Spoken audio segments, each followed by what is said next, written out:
Conversation around climate change often focuses on environmental, physical processes in the natural environment.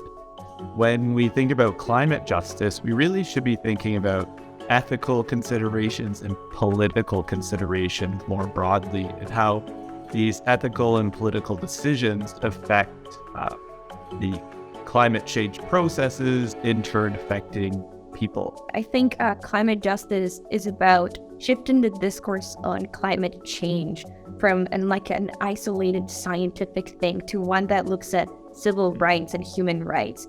The impacts of climate change are closely associated with social injustice and social inequality. So starting with this premise, I think underlines the necessity of justice-oriented responses that maintain a focus on the inequitable ways in which vulnerability to climate change is distributed.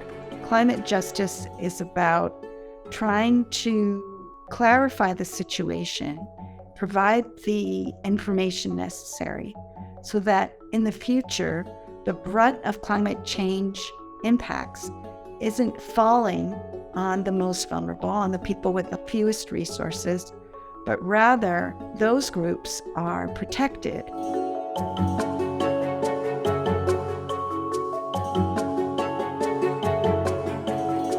We've had 50 years of research on environmental impacts and how certain populations are disproportionately vulnerable to them because they live in certain types of neighborhoods.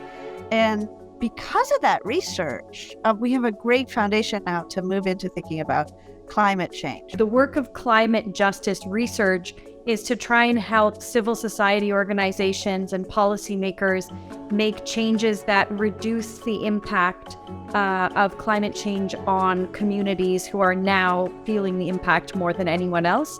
In many ways, because climate crises is bound up in our legacies of injustice, it means that we have to think in really sort of radical and robust ways about what we can transform our society. And so the clock is ticking, and the clock is ticking because climate crisis is already out of control. We're funding research that we believe will be impactful, that will be adopted by policymakers, that will move the needle on climate justice. Still to this day, despite the fact that we know that climate crisis is going to disproportionately impact very particular folks, Black, racialized, indigenous folks of lower income, the resources and the support for work that works at that at the intersection of racial justice and climate resilience is almost completely absent.